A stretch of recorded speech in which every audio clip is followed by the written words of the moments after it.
doing? Doing great. Good, good. My name's Emma Monroe, founder of Found&Chosen, and this is an insight into our behind-the-scenes squad leader call, where we talk all things account-based marketing, Salesforce architecture, and just an overarching go-to-market. Lindsay, do you want to introduce yourself? Yes, absolutely. Lindsay Light, squad leader for Found&Chosen. Have been here for a year and a half now. Oh my goodness. Very good. Well, thank you so much for joining today. And Bryant, good morning. How are you? I am doing splendidly. I'm Bryant Goodall, and I've been working with Emma and team for almost 6 months now, and have amassed quite a couple decades of B2B marketing and of all things in between. So excited to be here yet again. Excellent. So team, just checking in. What do we get to do this week? Oh boy. I could be selfish and go first, but Lindsay, you want to go first? Oh, yeah. There's lots going on this week. I have gotten to do a lot of deep dives, actually, this week with the team. Really untangling a lot of challenges this week, really. We have had some troubleshooting to do that we've worked on kind of here and there for a couple weeks, and finally just decided to take the time to stay on, do a couple late nights, and they were really worth it because we finally got through some of the things that we've been trying to solve for some time, and it was very, very rewarding to actually get those things solved for. So that's awesome. Well, thank you for doing those late nights as a squad leader. But one of the things, I mean, this is not on topic for today, but one of the things that I love that you gave me feedback on in the early days was about sleep. And I don't think Brian's heard this story. Tell us your story. Well, it dawned on me after, I don't know, maybe a couple weeks of gaining my footing here, because, well, actually, I'll back up even one more step. When I stepped away from direct sales and marketing, I was fortunate enough to be able to take quite a bit of time to decide what I wanted my next move to be. And when you and I started discussing this opportunity, it just was like all the pieces of the puzzle really fell into place, and it was such a great fit. And so after the first couple weeks and months of doing this, I realized that I was sleeping better than I had for truly years. And that sounds gratuitous. It sounds like an exaggeration, but that was the truth. And I really have been sleeping better ever since. And it's amazing what that kind of balance in your life will do for you as a whole. So yes, absolutely. Well, we're glad to provide better sleep. If that's one of the unintended outcomes. Yeah. And doing those kinds of, deep dives and problem solving and having that kind of reward at the end of that is what leads to that, knowing that you don't have the anxiety when you wake up that you've got something looming. Yeah, absolutely. Well, we appreciate you and so glad that we are working together for a year and a half now. That's fantastic. Yeah. Brian, what did you get to do this week? I get to monitor my sleep and see how much better it's gotten over the 6 months. No, real quick, I love to hear that story. Like that's how you know things are going right, because the importance of sleep is paramount, and rest and the time you take for yourself. And if the job doesn't give you the chance to do that, then it's just rough. What I get to do is funny enough, a lot of it is around what the topic of today is, like reorganizing the thought process of leaders and businesses. We've got a great client that we necessarily have to do that with, but there's so many of the same conversations about prospects, lead generation. And that was antiquated 7 or 8 years ago when marketing automation really became ubiquitous. Now it's really about, okay, who are the people and how they influence the pipeline? Who are those that we've qualified, not just from the old BANT qualifications, right? The budget, authority, need, timeline qualifications, but what data and what behavioral and demographic and firmographic data and all that stuff can lead people into to focusing on the engaged and the qualified. So I've had a lot of those conversations, and as you can't tell, and if you can't tell, I'm still excited about having those types of conversations. So I get to keep the conversation going. Awesome. And we'll dive into that in a hot minute. I got to this week get a little uncomfortable. And what I mean by that is I decided to do a go-to-market, it's called Go-to-Market Giddy Up podcast, which is just short, sharp, 5-minute snippets to continue to educate and really have a conversation with executives of B2B brands across the world, around the world. But my challenge, and I'm up to the 3rd round of recording these, is I have an insecurity about my accent. Like I came to you, Lindsay, at the very beginning and going, I don't know if I should do this. And now I'm on my 3rd round of recording this. Are people going to understand me? How much slower do I need to talk? So anyway, I got to get uncomfortable this week. So it's always good to get uncomfortable and stretch ourselves in new ways on new platforms. I could do a LinkedIn Live anytime, any day, just put me on, right? But the podcast, that was a little confronting, which was super interesting from a personal development perspective. So 3rd round is being recorded tomorrow, and hopefully we've nailed it. So let's lean in. Thank you both for sharing your get-tos. It was great to hear those. And this is really a part 2 to our last LinkedIn Live, which was really surfacing what is the disconnect between the portfolio company managers from VC firms, the C-suite and the executives within their portfolio companies, and then the middle management. And some great takeaways out of that, like trust and proof is the first one. Really thinking about for ourselves the different ways generations communicate and set expectations and execute. And I think that was a huge aha. I actually jumped from that last LinkedIn Live straight into a big executive call talking about that exact thing. And their feedback was, Emma, we've never even considered that the stakeholders are all different generations and approach things very differently, right? That does not give a pass to the executives who are still only speaking in leads when it comes to their go-to-market. It's just not the only way that the buyer's journey works, right? And this is really a follow-up conversation around that. So as executives, we need to keep evolving and getting uncomfortable and learning, right? If you know a different way, then do a different way, right? Brian, what's your thoughts on this? Oh, there's so many directions I can take it. But in my past life, I was hired as the director of demand generation for a software company, and I was replacing the person who was the director of lead generation. So quite often the requests that were made of me were from that old world, lead only, lead quality, cost per lead. And I had to do a pretty significant internal sales job of showing them the impact and the difference of demand generation. And the one liner that I continued to push was, hey, think about my work's impact on revenue and not just sales, not just marketing. And we've seen a lot of great influencers and a lot of great insights over the past few years talking about marketing's impact on revenue and owning that.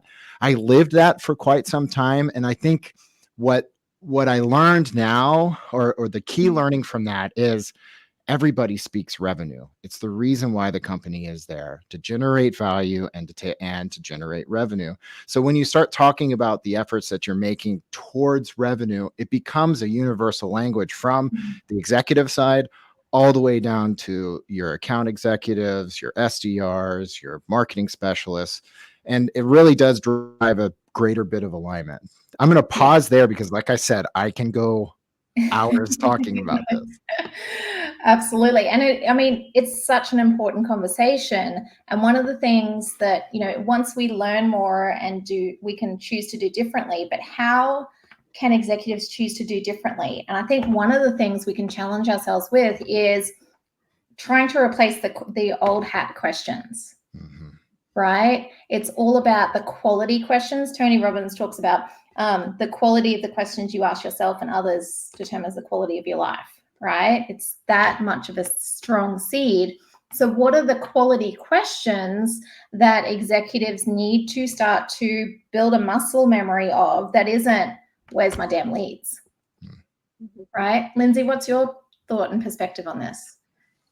Well, I think Bryant called it out well, talking about that universal language, because as we break down barriers around language, we have to ask, and to your point too, Emma, we have to ask the questions that really can't be, that are almost not questions, if that makes sense. I.e., almost regardless of any generational gap or any acumen gap that there may be. So break it down, really strip away any question around where a person is in their career level or where they are in their understanding level, and say, break it down to if this, then that. So, let's just bring up an example of, okay, if someone is speaking a leads language and we're trying to get them to speak more of a foundational language, ask the question, if I were to bring you 1,000 leads that went nowhere and bloated your pipeline and churned your sales team's time and did nothing for you, versus bringing 10 leads in that created foundational, sustainable revenue, which of those two things would you want me to do for you? Yep.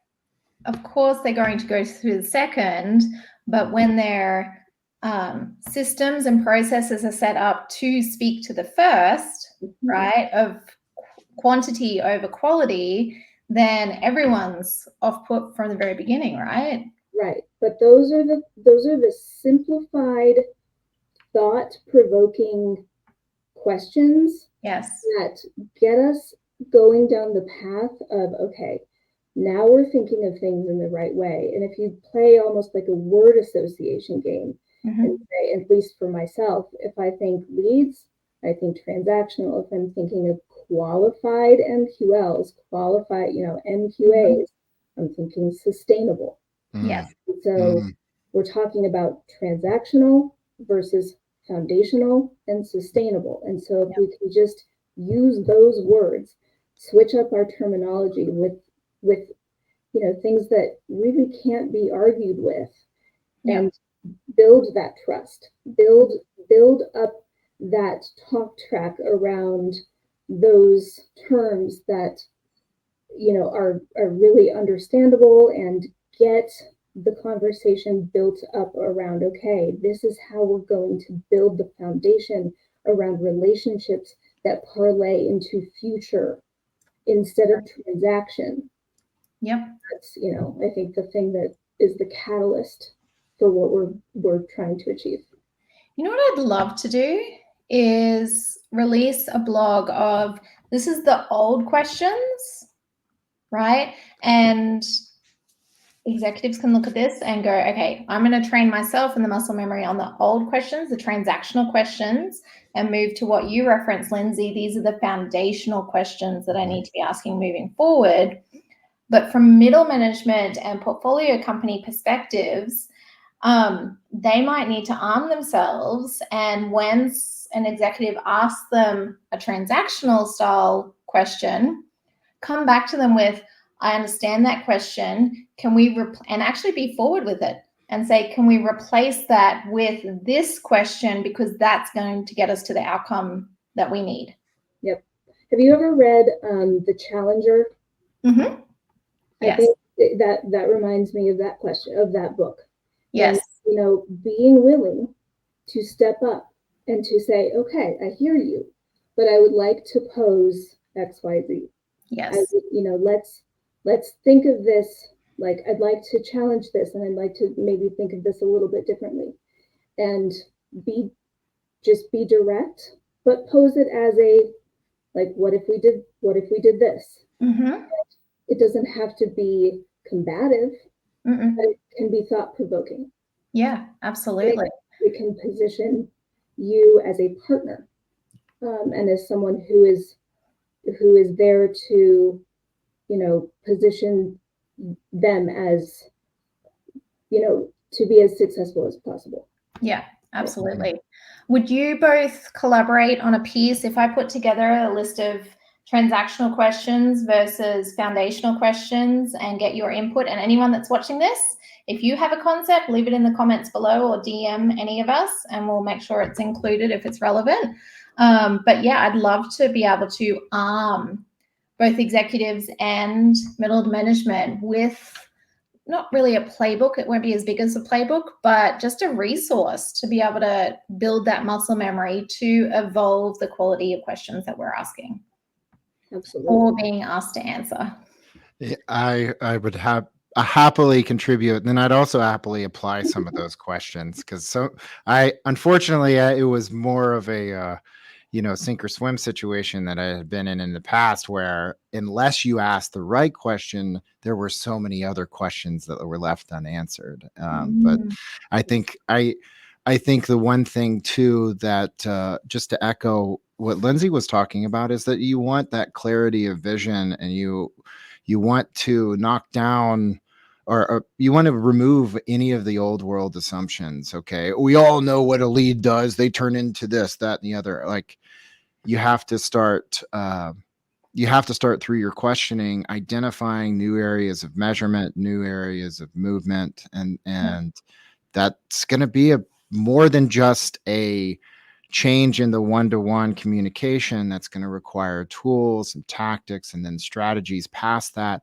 all aligned in being able to execute and manage what are now new influential parts and new metrics. And yep. Very important. Absolutely. Well, and raise your hand if you've ever been in a lead gen role in your marketing careers where you were backed up against a wall, where you had to generate X number of leads in a finite amount of time, and then your client turned to you and said, these leads are bogus. Mm-hmm. They're awful. These yielded no business whatsoever. And you said, that's because they told you that I couldn't generate good leads in X amount of time. Yeah. Like, yeah. Yeah. On a very linear strategy. Mm-hmm. Right? This is not to knock MQLs whatsoever. Just want to be clear of that. The MQLs, the leads, the good quality leads, that is like, that's the cherry on top, right? But there's all these other, there's all these other channels and strategies with inbound, outbound, and nearbound that all play into generating revenue, not just leads, right? There's many pathways. So it takes a lot of orchestration, as the three of us know. Mm-hmm. But when it's executed really well and in an aligned way, but across marketing, sales, and customer success, then it is magical. I think I'm going to jump. We should jump early, and I want to go write these questions. But I think that was a really powerful conversation, something that we can definitely take back to empower our clients. And anyone that's watching that wants to have a further conversation, we will release that blog, I will say, by Tuesday. Thank you, Lindsay and Bryant. I'm glad you had a good week and have a great weekend. And I will see you on Monday. Heck yeah. Thank you so much. Thanks all. Bye, everyone. Bye.